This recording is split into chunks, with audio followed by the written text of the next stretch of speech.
Hello दोस्तों, आप सभी का स्वागत है हमारे YouTube चैनल कविंदर भैया पर। इस वीडियो में हम कक्षा 6 के महान व्यक्तित्व यूपी बोर्ड के पाठ 10 को पढ़ने वाले हैं। इस पाठ का नाम है महात्मा बुद्ध। इसके प्रश्नोत्तर को पढ़ेंगे। तो पहला प्रश्न है इसमें, सिद्धार्थ हिरण पर तीर क्यों नहीं चला सके? इसका उत्तर हो जाएगा, सिद्धार्थ हिरण पर तीर इसलिए नहीं चला सके क्योंकि हिरण की माँ अपनी बड़ी बड़ी आंखों से दया याचना के भाव से सिद्धार्थ की ओर देख रही थी। उसे देखकर सिद्धार्थ का हृदय द्रवित हो गया और वे लौट गए। आगे है प्रश्न 2, वे कौन सी घटनाएं थीं जिन्हें देखकर सिद्धार्थ को दुनिया से विरक्ति हो गई? इसका उत्तर हो जाएगा, एक दिन सिद्धार्थ नगर भ्रमण के लिए घर से निकले। रास्ते में उन्हें एक वृद्ध यानी कि बूढ़ा मनुष्य मिला। वह लाठी के सहारे चल रहा था। साथी से पूछने पर उसने बताया कि वृद्ध होने पर सबकी यही दशा होती है। यह सुनकर वे बहुत दुखी हुए। फिर इसी प्रकार एक दिन उन्होंने शिकार पर जाते समय एक मृतक को देखकर सारथी से पूछा। सारथी ने कहा, सबको एक दिन अवश्य मरना है।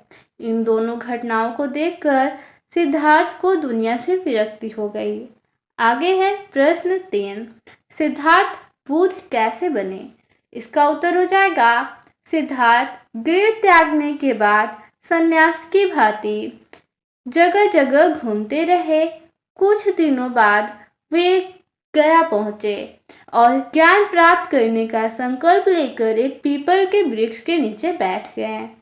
6 वर्ष की कठिन साधना के बाद उन्हें अनुभव हुआ कि ज्ञान प्राप्त हो गया है और जीवन के सभी समस्याओं का हल मिल गया है। तभी से सिद्धार्थ बुद्ध कहलाने लगे। आगे है प्रश्न 4, गौतम बुद्ध ने संसार को कौन कौन से शिक्षाएं दी? इसका उत्तर हो जाएगा, गौतम बुद्ध ने संसार को बताया कि संसार में दुख ही दुख है। दुख का कारण सांसारिक वस्तुओं के लिए इच्छा और कामना है। दुख से छुटकारा पाने के लिए मनुष्य को अष्ट मार्ग पर चलना चाहिए। सब भाईचारे एवं प्रेम से रहें, पवित्रता से जीवन बिताए, सत्य का पालन करें, घृणा को घृणा से नहीं बल्कि प्रेम से जीतना चाहिए। सदैव दूसरों की भलाई करनी चाहिए।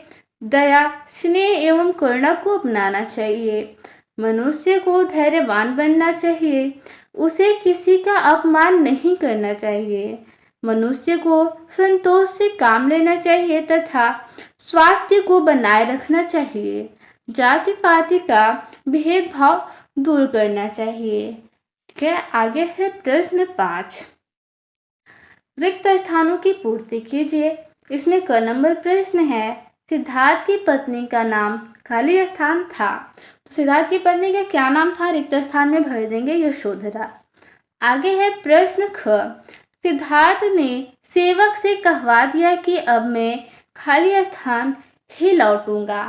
तो क्या कहवा दिया? सत्य की खोज करके लौटूंगा। तो रिक्त स्थान में भर देंगे सत्य की खोज करके। आगे है ग नंबर प्रश्न, उन्हें खाली स्थान की कठिन साधना के बाद ज्ञान प्राप्त हुआ। तो रिक्त स्थान में 6 वर्ष भर देंगे क्योंकि 6 वर्ष की कठिन तपस्या के बाद उन्हें ज्ञान प्राप्त हुआ था। तो इस पाठ में इतना ही प्रश्न था। मिलते हैं अगले वीडियो में। धन्यवाद।